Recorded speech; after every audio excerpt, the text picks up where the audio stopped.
yourself is the greatest gift, honoring your true soul and heart. Written by L. Log Lissy in Canada. Let's please take a moment for reflection for about 30 seconds, please. Okay, I got my dollar in there. Okay, we'll start out with. I'm just always happy. Yeah, Mr. Happy. Okay, there you go, Jeff. I am happy to be recovered from COVID and back in the swing of things. So putting a virtual dollar in here, I need change. All right, we'll get you some change. All right. Hello, Terry.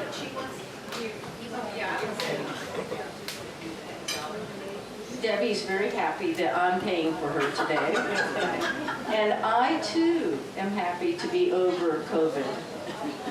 Hooray! I'm glad for you. I am very happy that my husband and I received a very honored award last week for being immigrants here for so many years. Quiet, you guys. Yeah, we're not leaving until we get awards. Hello, well, we are very happy for being participating in the meeting today. I think we were not ready for this. Well, thank you very much. All right, who wants to be next here? How about you guys? Is this one of our guests? No, I'm a member. I'm happy that Vernon sprayed me with off a couple minutes ago and I'm not getting eaten up. All right. And I'm super happy that I was able to go and attend this wonderful event where Susan and Price were honoured with that amazing award. And again, congratulations to them both. Thank you. All right, well, thank you, Brian. All right, Phil. I'm happy to be here, happy to have my mom here and my assistant Lily, and looking forward to presenting food security. Oh yeah, can't wait to hear that one. All right. Just another happy day and glad to be here and healthy. All right, well, long ahead. Hello, hello. Hi, Ted Broder's here, first time here, and we were invited last Tuesday to come and see what you're about, so I'm glad that we were able to participate in this. Doris. All right, Doris. All right. Welcome. Well, thank you very much. All right, James. I'm just happy to be here and see everyone. All right. Hello. Hello, my name is Mark Zaitz, and I just got here to Panama, and I'm happy to be a guest of the club today. All right. We love our guests here. Hello. Yeah, I'm happy we didn't have the buffet today. When we do it, you're going to do it because you're going to miss it. Hello. You're going to do it for me. Happy to be part of this group. Yeah, Chris Nelson. Likewise, and I tested negative on Monday. All right, Mr. Negative, yeah. I'm happy to be here after 2 months absence. Good to be back. All right, thanks, Larry. Good to have you back. Well, next up will be Tom. Hello, Tom. Oh, this is kind of a trick question because there's so many things to be happy. I'm really happy I'm here today because a couple weeks ago I thought I was going to be sick for a long time. Well, it's good you weren't. Don't get the dollar. You still want the dollar? Yeah, you still want it. Okay, who must be next? How about you? Karen. Buenas tardes. I'm happy to be here and I'm healthy. And for those who did not see my chat, I'm monitoring the chat box for all you Zoomers. So if you have anything you'd like to say, please send a chat. All right, thank you.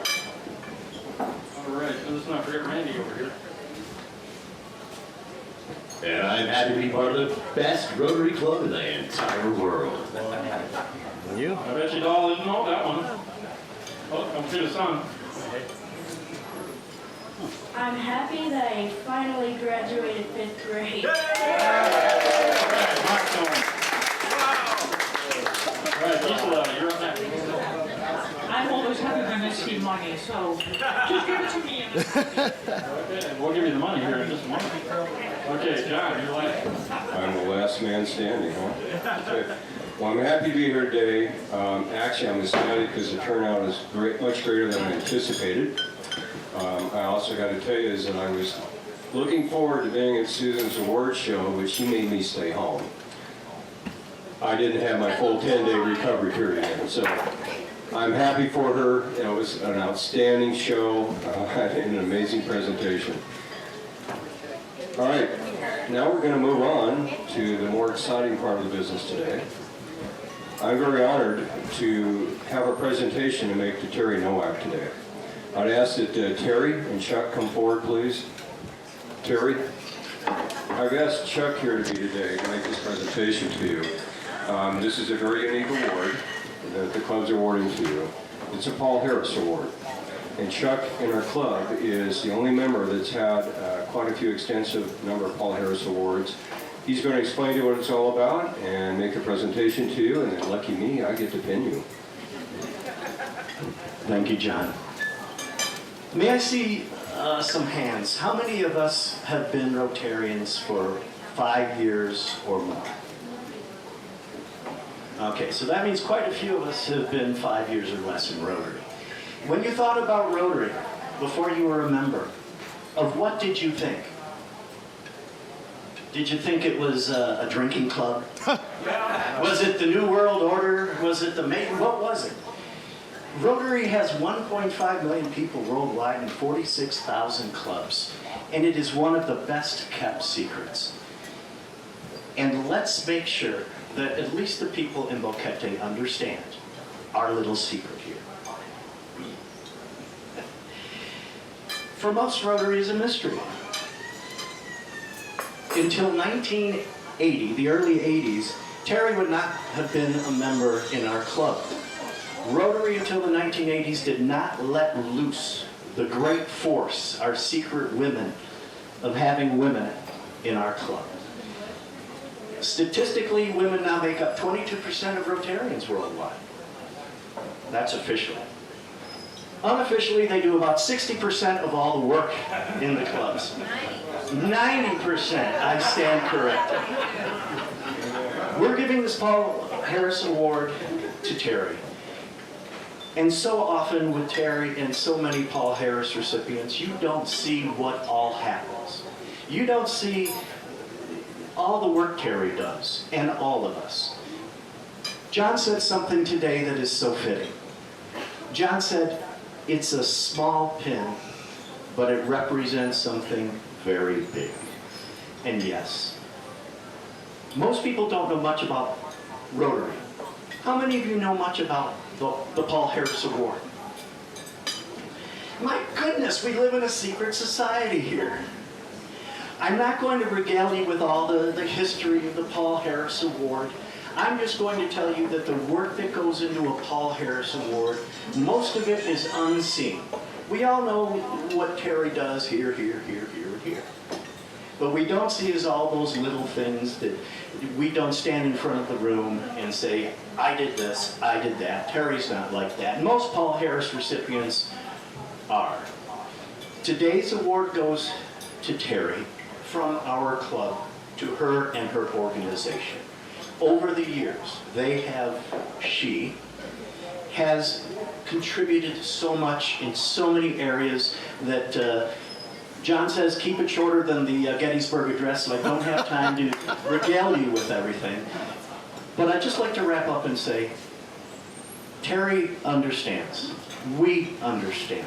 Let's all go forward and represent Rotary, and maybe sometime in the near future, John will be pinning one of you with this small but very significant award. Terry, thank you. Congratulations.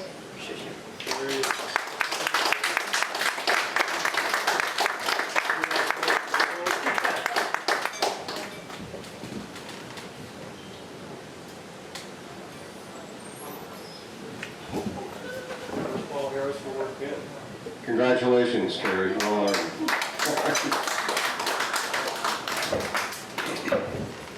You gotta give that to her? Oh, certainly. Okay.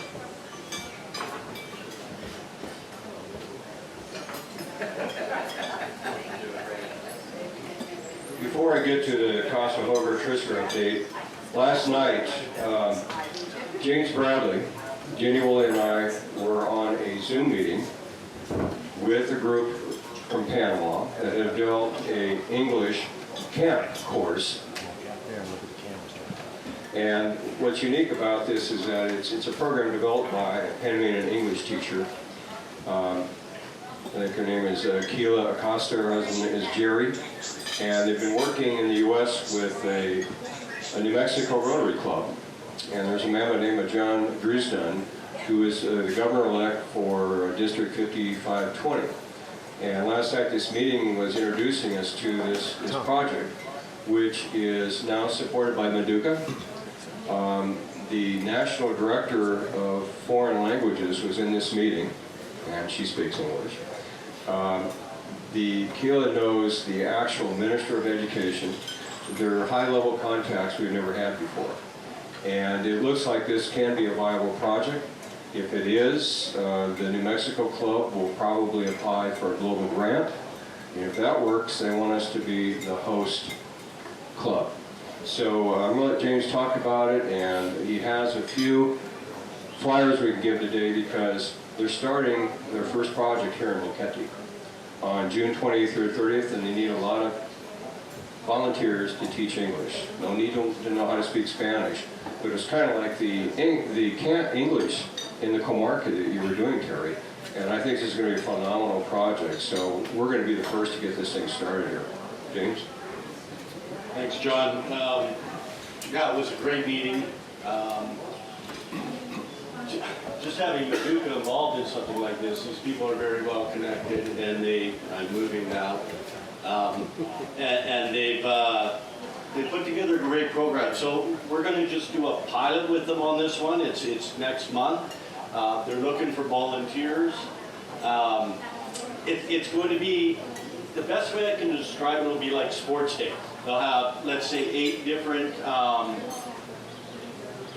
stations, and let's just say you're there and you're really good at baseball. Well, one of the stations will be baseball, and they're going to get the kids involved in using English while they're playing baseball, and then they'll move to another station. So it's just going to be a lot of fun, very interactive. It's not going to be sitting down and trying to teach kids English. They're going to get them involved. They've done this before. It worked very, very well, and now they're wanting to take it nationally. So our club is going to be involved from a volunteer perspective. Again, it's not an official Rotary project yet, but we're working hard on making it one. So if you're looking for it, I've got some flyers here. There's a WhatsApp number you can contact, and they'll give you some more information on it. But again, it'll just be a lot of fun working with the students, and it'll be a 3-day event, 7 a.m. till noon, so it's not a long time. 3 days at the school, the whole school will shut down and be involved in it. So there's some huge potential. What school? Do you remember? Sorry, I don't. Here in Boquete? It's in Boquete, and the reason that we got involved was the principal said, if you're going to do this, you've got to get Rotary involved. So it's one of the schools we are working with already, and I do apologize, I don't have the name. Same question. It's one of the local schools. So exciting program, exciting opportunity.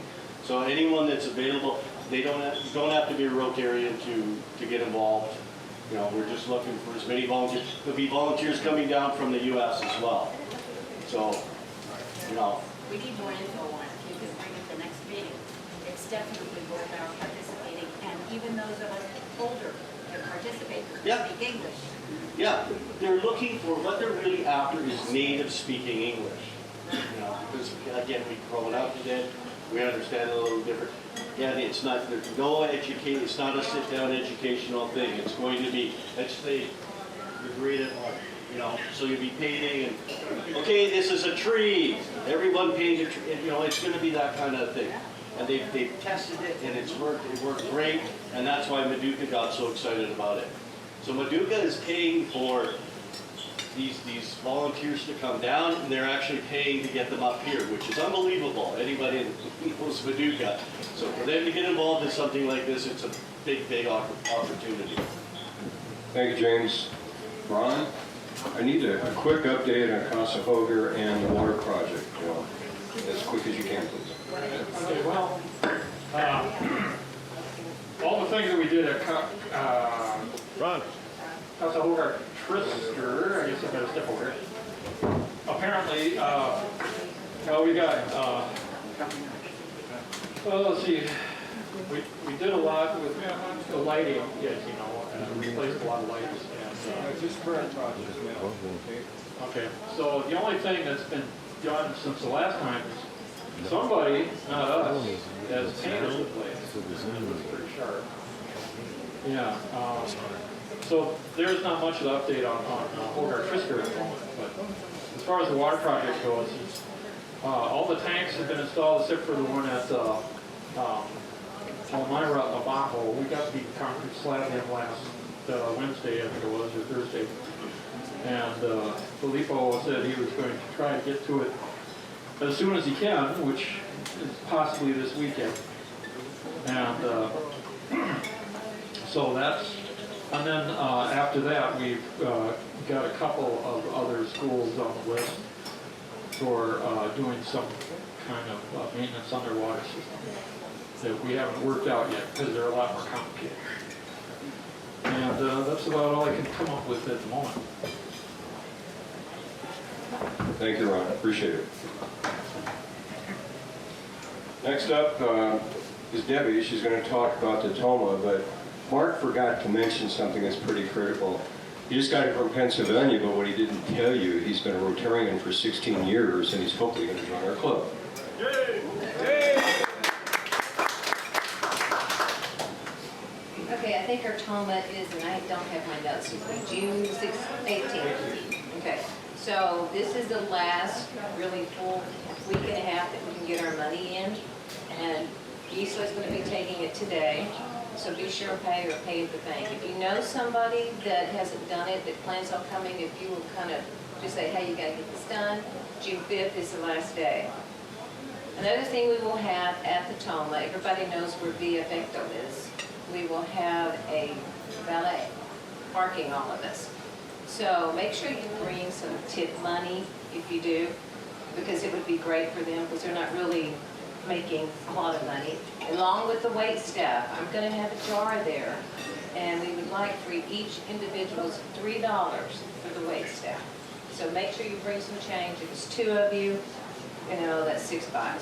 But we need to take care of the wait staff. Other than that, all the drinks will be paid for, right? All the wine, the beer. Woohoo! Yeah, there you go. Go for it. But it starts at 1. So everybody needs to start coming, I think, about 20 till or something. Yeah. So anyway, it's a big deal. It's a big party, and we're looking forward to seeing a lot of people from Baby, my neighbor Nixa, different people. So, yeah, look forward to it. And it is business casual, right? Okay. Any questions? Okay, sounds good. A quick update to this is that we're now standing at 66 reservations, and I think we may actually go over 70. So it's looking good. Next up is Jeff. He does have an update on my sheet. It's all good news. So now I got to come up with some good news? Wow.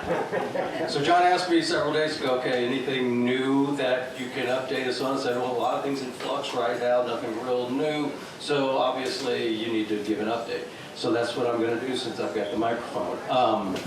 We are looking at, I got to stand right here, really. Yeah, if you want the people on Zoom to see, yes. Okay, all right. Hello, all you Zoom people out there.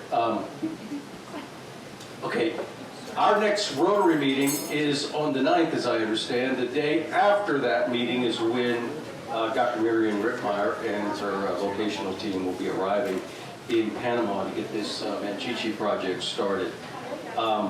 So they're getting all fired up about it, obviously, and we're hoping that we can get her and all of her equipment that she's bringing for the midwife training program through Aduanas without too much trouble. We thought we were going to be able to avoid some custom duties because we've got all our nonprofit information filed with Panama, but apparently we're lacking something called a resolution.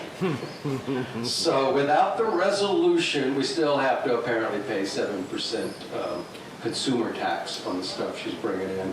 But at least I think we're going to be getting some help from MINSA in terms of helping to expedite the process of getting the equipment in without a lot of delays. We're hoping so anyway. So, and of course, you know, at the TOMA, Dr. Rittmeyer will be giving a presentation and giving you the real update on how the project is going after having spent a week in San Felix in the Comarca, getting this project off, you know, finally getting it up in the air and moving. So one of the problems that we've had is lack of respect and responsiveness from the regional MINSA office in San Felix, which is, of course, has jurisdiction over all the Centro de Salud, the hospitals, everything to do with the Comarca. And last Thursday, a week ago, Dr. Rittmeyer and I had an opportunity to Zoom meet with the regional director there, Dr. Diomedes Taylor, and with the executive in charge for MINSA for Panama, who is Dr. Jose Baruco. The problem that we've been running up against is that the regional director, who hadn't been there that long, but has developed the attitude that he doesn't see. He doesn't understand the program. He doesn't see the importance of it. Even though it's been explained to him, he's not an ignorant man. It's just that he doesn't want to engage with it. So the good news is that his boss, Secretary General Dr. Baruco of MINSA, does like the project, thankfully. He's very fired up about the project. And Dr. Miriam had the opportunity to, through a share screen, go through the whole project, what they've done successfully in Guatemala, what they're doing right now with the expansion of the project in Guatemala, some of the technology that's going to be brought to the project here in the Comarca in terms of something called an ESRI platform, which is a georeference data sharing project that's going to actually allow the doctors outside of the Comarca or within the clinics to know exactly where the pregnant women are, what kind of problems some of them are having. It's an amazing program.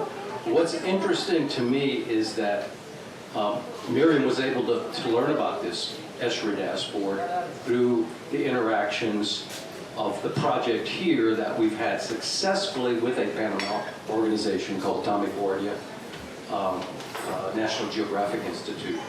And she's been through all the training, working with their people there, and is now using this very system, this very powerful platform in Guatemala. And she was able to display during this meeting with Dr. Baruco and Dr. Taylor graphics showing the information that they're getting, the information, I mean, putting a graphic out there of a map with points showing where all the pregnant women were in this very rural Mayan area, and giving all the information, showing the data about, you know, the age of the women, the prior histories of the women, yada, yada, yada, things that this program will be bringing and interfacing with MINSA on.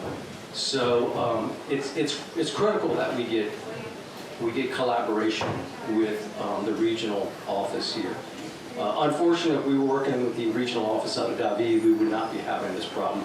Those folks there are on board, best we know. but that's not their jurisdiction. So we were going to use that as kind of a plan B if we couldn't get the right kind of collaboration going with the St. Felix office. So anyways, one of the things that the project is going to be working on is trying to deal with cultural sensitivity and trying to get the conventional medical system here to understand how to more effectively engage with these people. So it's really ironic that the first barrier that we're running into is a cultural sensitivity issue with the medical director of Mensa. So I'm hoping that we'll see a sea change. We'll know next week. Miriam is on a very well-needed vacation with her pediatrician husband to the West Coast. So she'll be back on this weekend, and I'll hopefully get a good report on what kind of cooperation we're going to be looking forward to looking ahead. So anyways, that's all I know. Thank you. Thank you, Jeff. That's outstanding. One final note before I introduce our speaker is that this weekend we're doing our second orientation meeting of our new members, and the new members attending are Jeff Braddock, who's with us today, Karen Schwartz, Bill Phillips, our speaker, and Randy Capes. This time we're going to try a little different taste. I've got Jeff showing up early, and Vernon and I are going to do the barbecuing. We're going to barbecue chicken, brats, and hamburgers. So it'll start at 5, and I'm happy to say this is our second orientation that this club has ever done, and so far it seems to be working out real well. Now for our speaker. Phil Phillips is our speaker today, and the topic is the food security program here in the world and Panama. Phil?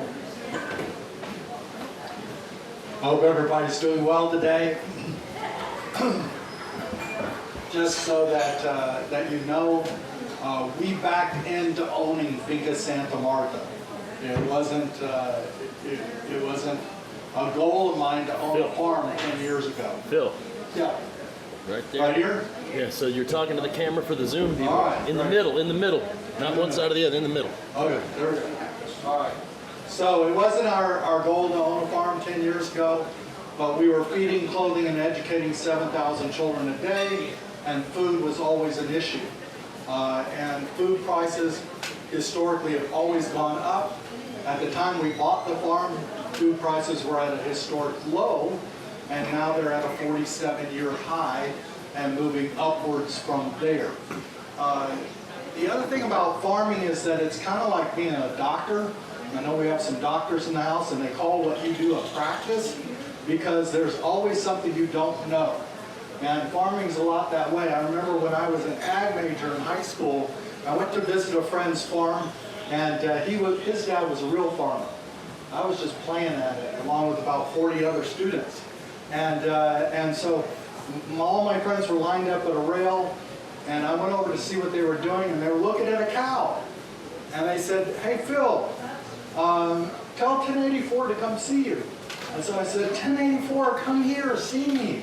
And the cow with the tag 1084 split off from the others, came running up to the fence like a puppy dog.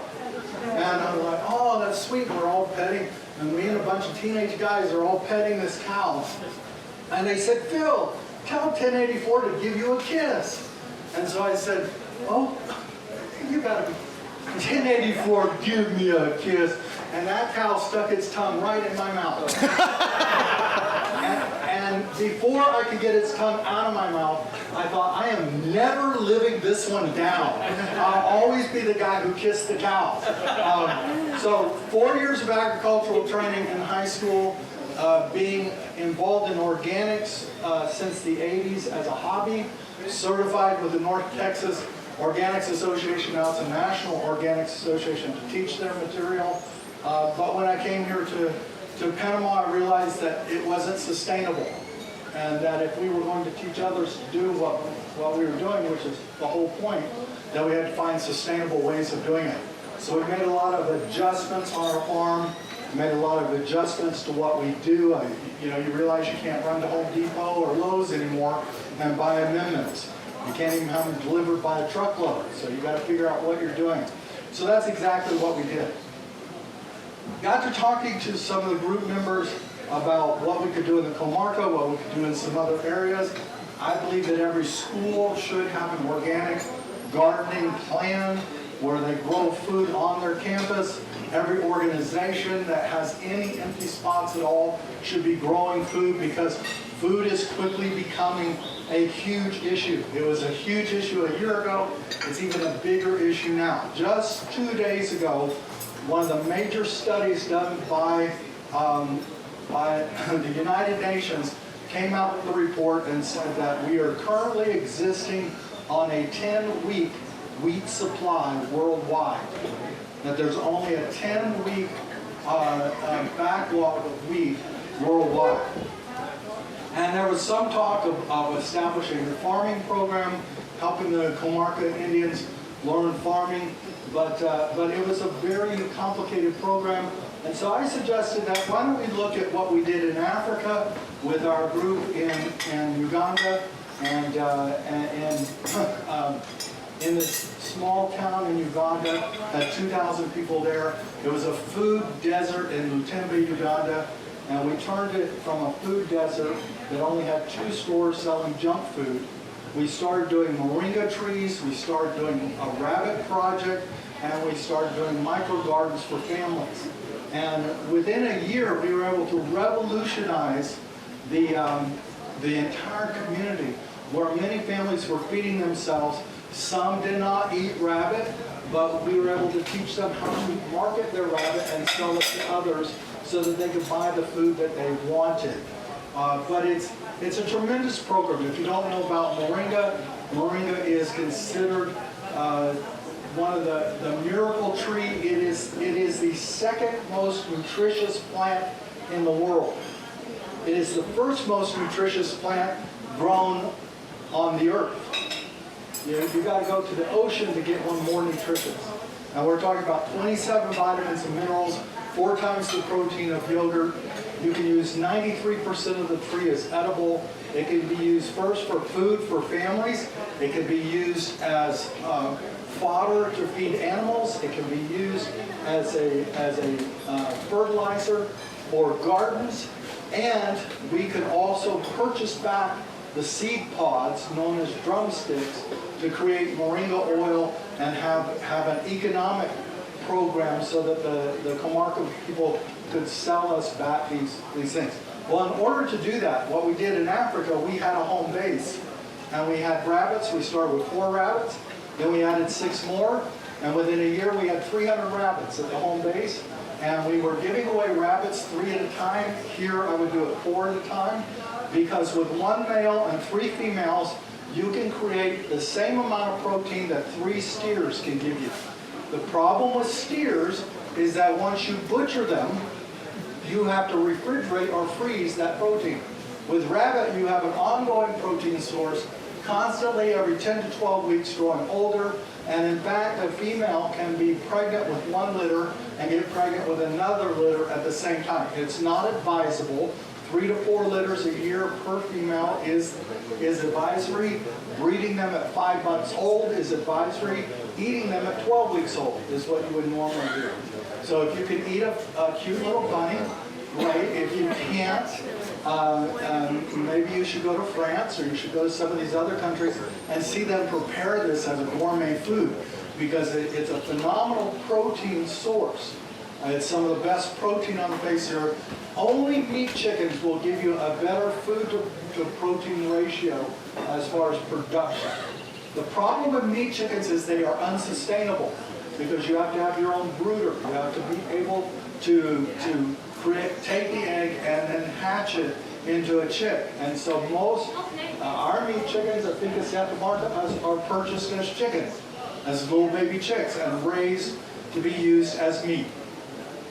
So the idea was, how do we face some things that are going on in our world today with food shortages? Now in Panama, we are insulated in a way. We're seeing food shelves full. We're seeing, actually, I go into stores and I see stuff on top of the shelves where you can't even get it. And it would be easy for us to think it's not going to happen here. But North America has a tendency all over the world of it gets a cold and sneezes, and every place else is going to get a cold. All you have to do is look to your gas prices right now, your fuel prices, and understand that that situation was created in North America. You end 3 or 4 sources of oil in domestic exploration, and then you start exporting oil to the Ukraine, and you stop buying it from Russia, and all of a sudden diesel is $8 to $10 a gallon, as it should be very soon. And every time fuel goes up $1 a gallon, if you are fertilizing in a traditional way, your fertilizer bill doubles. Okay, so if you're fertilizing chemically, your fertilizer bill doubles. Not only if you do that, but if you fertilize chemically, basically you're impacting the soil that you're in, and you're going to have a soil that is not aerobic very quickly. And so Finca Santa Marta is the oldest certified organic farm in Panama, I believe, and the government has agreed with this, that we're the best certified organic farm in Panama. We are not a coffee farm. We can't grow coffee where we're at. So I'm happy for the coffee growers in Rotary. I love the product that's coming out of Boquete, but we can't duplicate that. That's not what we're about. But we can put some of the best vegetables on your table that you can imagine. We're expanding our product line. We're going into vinegars and different kinds of things that we're expanding. We have a tropical fire cider. We're at Tuesday market every Tuesday. And so I was approached to, how do we have these rabbits ready to go? And we can put a hutch and 4 rabbits. We can sow 6 to 10 moringa trees into a school or a family. We can also create foods that we give away. How do we do this? And the percolation of thought came to the place where if Rotary Club members and other people were willing to do an advanced purchase, if you will, buy a package of food and do that, and then purchase it out, spend it out over time, that we would have all the money we needed to put in the rabbit pens and to buy the rabbit stock, and I'd like to see us plant 100,000 moringa seedlings so that we have those ready to go when it's time to give those away. All that stuff costs money now. In order for us to do this 6 months from now, we've got to get started now. The other thing that we can do is provide a food security for families of the Rotary, and by that I mean you would become a VIP customer of Finca Santa Marta, and you could get your product either at Tuesday Market, you could order it off our website, or we could deliver it here at the Rock on Thursdays. And eventually, I'd like to just have home delivery available in Boquete, where a little guy on a motorcycle will come up to your doorstep and deliver your order to you. So what we came up with is, for $200, you would receive, and we're looking at gift cards right now. We're trying to implement that. But right now, let's just make it easy. For $200, you would receive $250 worth of groceries that you could purchase at any time you want. And then the Rotary would receive $50 worth of donated groceries to use in the different programs of the Rotary, wherever the Rotary decides to place those groceries. It might be moringa powder capsules for the Manchichi project. It might be food for the Hogar Vista, or it might be, you name it. If we do this 4 times a year, every 10 to 12 weeks, we offer 120 slots available. 125, I'm sorry. We offer 125 slots available. That means that we could raise $25,000 worth of food, minimum, for the Rotary to use within its projects. This can't, from what I understand, this can't be done as an official Rotary project. This is not the official Rotary project. Down the road will be the official one, where we use moringa trees and rabbits and education to provide food security for those needy families, whether they be in the comarca or school systems or whatever it may be. But right now, we can provide food security for your family, make you a VIP customer of Finca Santa Marta. You're going to get $300 worth of groceries for $200. $50 is going to benefit you, and $50 is going to benefit the children and the needy that the Rotary is already touching. So that's the plan, that's the program. We plan to offer it 4 times a year. Mainly that will happen through email communications, not me standing up here. But I'll be happy to give a progress report at any given time about us building the cages for the rabbits and all the things that we're doing. We have beef cattle on our property right now. We're trying to do a blend, get a better source of beef going on, but this is going to be grass-fed beef. I'm looking to dry age our beef 14 days, which is kind of the perfect spot for grass-fed, and so that we're offering some really good steaks and things like that in the future. And so this will help us to expand our product line. It'll help us to meet the needs of the local community better, and I think it'll help you in that, and we'll provide some food security for Rotary members, and we can join together as a community. The bottom line is, with everything that's going on, if you wait for the government to solve the problem, it's going to be too late. If you try to solve it yourself, you'll only be able to do a little bit, but if we do it as a community, we can stand together and solve something for us. I have 14 employees on the farm. There's no way you could duplicate what we're doing on the farm. Finca Santa Marta is 45 acres. It is some of the most gorgeous property in Panama, I think. It has 3.5 feet of topsoil. I could sell the topsoil for more than I bought the farm.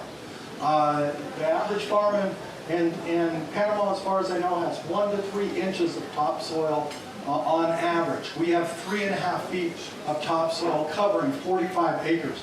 We have a kilometer of riverfront. We have a permit to remove 36,000 gallons a day from that river. At the height of summer, right now, we're taking 30,000 gallons a week. We also have 3 wells on the property, so we go through our rainwater catchment. We go through the wells first before we start pumping up water from the river. And again, we are certified organic, which means that there's 2 inspections by the government every year. There's also, we have carried 2 other certificates of being organic, and it's more difficult to be organic here than it is to be organic in the United States. So are there any questions? I don't want to be here as just I'm selling a program, but I do want to say I believe we have the best produce available in Panama, and we can offer it to you at a discount, and you'll be helping us to provide for a future program that will really have an impact, not only here in our area, but as a pilot program that could be used all throughout Central and Latin America. Oh, and Tom bought the first 2 packages. Thank you, Tom. I really appreciate it. I think this is a great program. I'm very happy to have bought in, and I'm curious how many other people have bought in so far. Well, right now you're the only one, because this is our first time to present it. Look, people, get busy. This is the chance of a lifetime to secure food that won't be available. So, yes. Sure. I had the opportunity of visiting Finca Santa Marta with Tim, the member, about 3-4 weeks ago, and it is an amazing establishment. The setup is really good. The chickens I saw are grown in amazing conditions, and the farm, as Phil says, it's amazing. Phil, you did mention that there would be a chance perhaps for some of us Rotarians to come out to the farm for a visit at some stage. Well, I would love to have you come and visit, and if you become one of our priority members, I won't charge you. Otherwise, we'll do like $20. But we have great food. We have a chef that prepares. We have sangria and other things available, and we do it in the morning, and then we have lunch together, and then it pours over and teach people how to plant trees, and we show them. We're working toward having Panama's first certified organic egg. It's not going to be easy, because that means we have to grow all the food for our chickens on the farm itself. There's no organic food available for chickens or livestock that I know of in Panama. If you know a source, please let me know. But we haven't found any, and so that's one of the issues we're facing. But we have our own pelletizer. We're going to be making food for the chickens.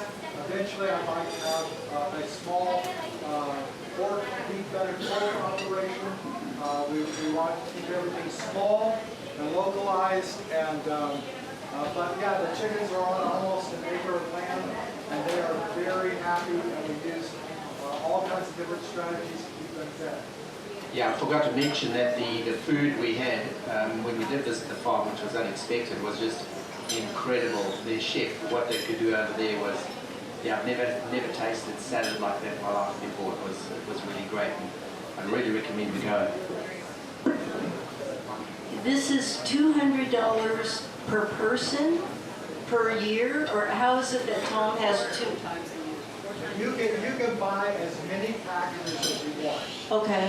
What you're going to get for $200 is the ability to purchase $250 worth of groceries. Got it. Okay. And in addition to that, we are going to donate $50 worth of groceries to the Rotary. So if we do this 4 times a year with 125 slots available each time, and that means people outside the Rotary can participate, which is really cool, because I think we only have 41 members here. But if we've already had a lot of interest outside the Rotary. But for each one that sells, I'm donating to the Rotary, so that we have the potential of producing $25,000 a year in groceries to be used at your discretion. And you can purchase them at any time.